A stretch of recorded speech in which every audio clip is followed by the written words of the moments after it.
Toute chose arrive pour une raison. Cette phrase, tu l'as forcément entendue au moins une fois dans ta vie. Honnêtement, je sais pas si elle est vraie. Je peux pas te le confirmer, mais ce que je peux faire, c'est tester cette idée sur un terrain très précis. Un terrain que personne n'est censé glorifier, mais que le rap US a rendu quasi mythique depuis des décennies, la prison. Parce que quand on parle de rap américain, on parle aussi inévitablement de la prison. Pas comme d'une médaille, pas comme un rite de passage obligatoire, mais comme d'une réalité qui a traversé la vie de certains des artistes les plus influents de ces 30 dernières années. Alors aujourd'hui, on va pas se contenter de lister des faits divers, on va creuser, on va regarder ce qui s'est passé et surtout ce qui s'est passé après. Parce que la vraie question, c'est pas ce qu'ils ont fait de la prison. La vraie question, c'est qu'est-ce que tu fais après. Et ça, c'est ce que tu vas découvrir dans cette vidéo.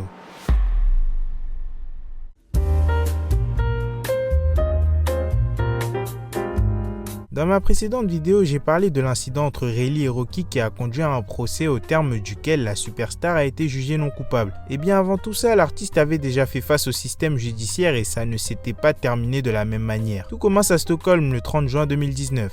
I only was walking around looking at the beautiful architecture that Sweden has to offer. You gotta realize I'm obsessed with decor and shit. I got my own decor brand. I'm like, I'm taking notes and all of that. I go walking around taking notes. These motherfuckers, because we black, thought we had drugs, so they asking for drugs. My security guard like, nah, we ain't got that. Yo, get the fuck up out of here.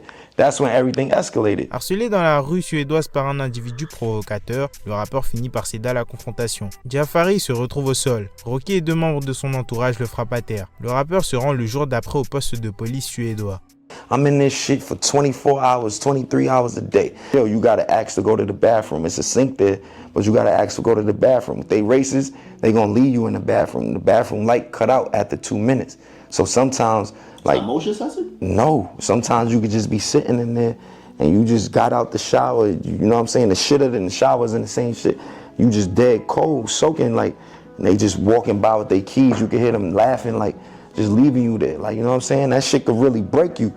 You know what I'm saying? But you can't let that shit break you, you dig? And I ain't want to go crazy. I'm designing shit, I'm sketching, I'm writing rhymes, I'm doing push-ups, doing sit-ups. Like, I was going crazy, bro, and I knew I didn't deserve to be in there. 2 août 2019, après 31 jours de détention provisoire, le juge ordonne la libération de Rocky en attente de verdict. Il rentre aux États-Unis. 14 août 2019, le verdict tombe. Rocky et ses deux autres partenaires sont reconnus coupables d'agression. Mais la peine prononcée correspond exactement au temps déjà purgé en détention. 31 jours, pas une heure de plus. Ils sont condamnés à payer environ 1300 $ de dommages et intérêts à Jafari, plus ses frais médicaux. Le juge estime que l'agression n'était pas d'une gravité telle qu'elle justifiait une peine supplémentaire. Il commence quelques mois après à sortir avec Rihanna, femme avec laquelle il fondera une famille par la suite. Après cela, l'homme originaire d'Harlem décide de s'éloigner des problèmes et d'assumer pleinement son rôle de papa.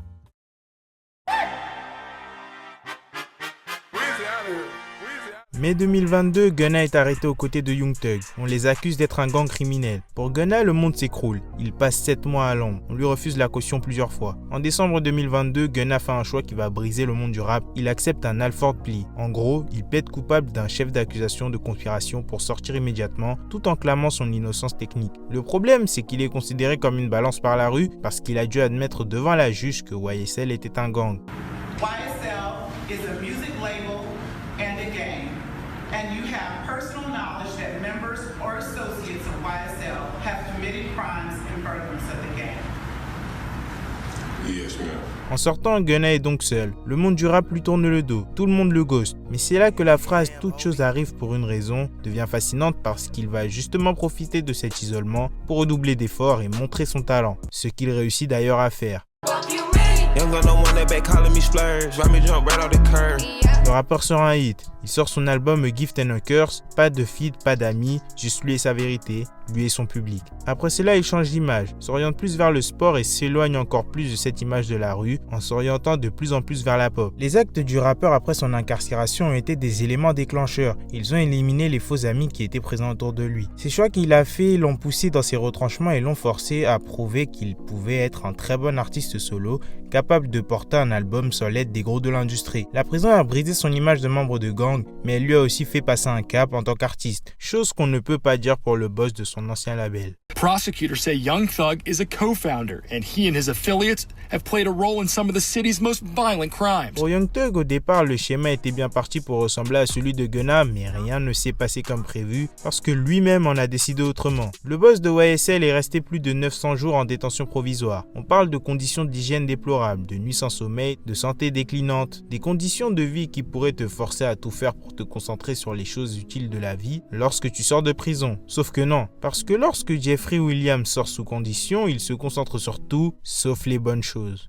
Yeah, gonna wreck, yeah, correct, slugger wreck, booty wreck. You give me your perspective on how you feel and how you was raised, the shit you stand on. But how do a nigga move forward? Cause a nigga ain't, like that shit, you can see. That shit consuming a nigga. Where the music at, Slime? Cause I just don't got my twin, bro. I don't got my friends, bro. I'm just fucked up, right? I'm fucked up, bro. The nigga who I be with every day, I don't got him no more, bro. I'm fucked up, bro.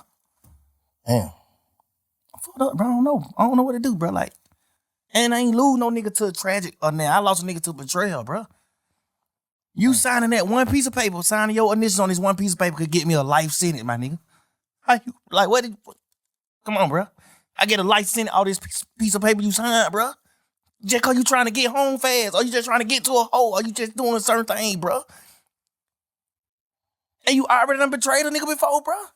Il laisse ce passage en prison prendre le dessus sur lui et finit par se perdre dans cette mentalité de rue qui, à terme, finit par entacher sa réputation. Bref, c'est clairement l'exemple parfait de ce pourquoi il faut changer de mentalité après un passage en prison.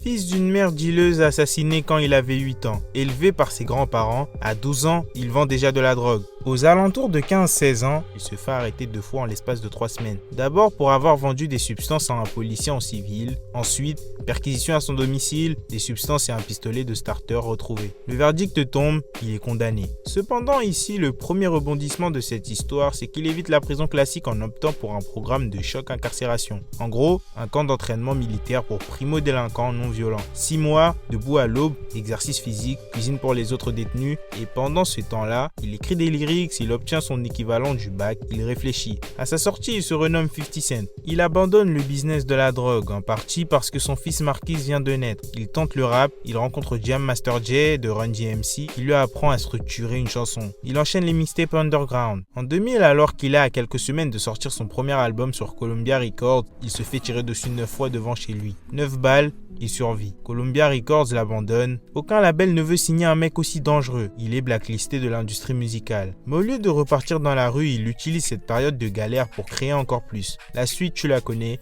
Les hits, le succès, l'argent. Bref, après la prison, il a fait une tonne de très bons choix qui ont permis de changer sa vie et celle de plusieurs autres personnes à jamais. Alors, aller en prison, c'est bien ou pas? Bien sûr que non, parce que la prison, c'est une réalité qui broie des gens chaque jour et qui n'a rien de romantique. Une réalité face à laquelle certains craquent. L'autre question, c'est est-ce que toute chose arrive pour une raison? Bah, probablement. En tout cas, ce qui est sûr, c'est que les événements qui se produisent forcent à faire des choix et c'est ces choix-là qui déterminent si un événement devient un déclencheur ou juste un accident de parcours.